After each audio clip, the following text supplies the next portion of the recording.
Hi everyone, Yana is here and you're watching the Card a Month video series. In this video, I will be making a New Year's card and I have a few supplies gathered here. So first up is this embossing folder, a double-sided embossing folder from Spellbinders. I really like the numbers on this folder. It kind of reminds me of the New Year's, you know, like 2012, 2014, that sort of thing. I also have some card blanks from American Crafts and the color of the ones that I'm using is Pool. I really like it. I've been using it a lot this year, especially for some of my summer cards. I also have some color box pigment ink from Clear Snap, along with some stamps from Hero Arts. This is the Happy Birthday stamp set, and I will only be using the circles along with a few colors from the ink pad that I've just shown you. Finally, I have some sequins from Neat and Tangled and Teresa Collins, and I tried to match them to the color of the ink that I have. Or actually, I tried to match the ink to the color of the sequins that I have. So now I'm going to start working on the embossed panel. I've pre-embossed it ahead of time to save time. And now I'm using the Tim Holtz washi tape to mask a tree shape on the front of my card. And the reason I picked this Tim Holtz tape is because it's very low tech. I was sure it's not going to damage my paper, it's not going to rip anything off, so that's why I used it. Could have used a different one, but this one seems to be the best for this particular purpose. So here you can see me just inking my stamps and stamping sort of like randomly. I actually start with a larger stamp here and lighter colors, and then go back to smaller circles and more brighter colors. So what I'm doing here is I'm only stamping on the embossed areas of the cardstock. If I wanted to stamp on the debossed areas as well, I should have stamped first, well actually masked my paper first, stamped, and then embossed. Instead, I only wanted a very subtle look, so I embossed first, and now I'm stamping on the embossed areas only. That way my tree is not very bold. It's kind of like hard to see, actually. You know, that's the look that I'm going for here. And here you can see me actually going to smaller stamps now and using more brighter inks.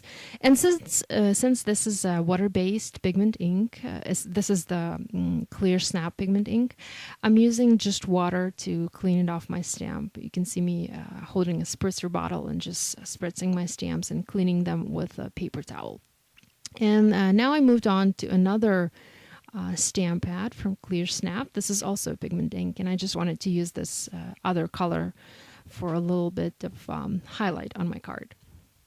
So here's my Christmas tree, and I really like the way it looks, and I'm going to start adding some sequins to embellish it. And before I do that, well actually while I'm doing that, I wanted to mention that I ended up trimming my card to a smaller one, to a standard size card, to 4.25 by 5.5.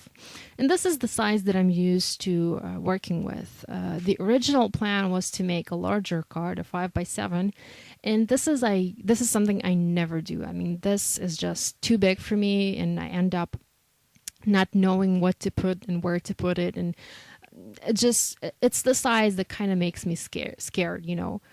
That's the size I've never worked with, so that's why I started with this larger piece of cardstock, but originally started, but then went back to a smaller one. And here I have a little sentiment. I used some Neat and Tangled stamps to create that.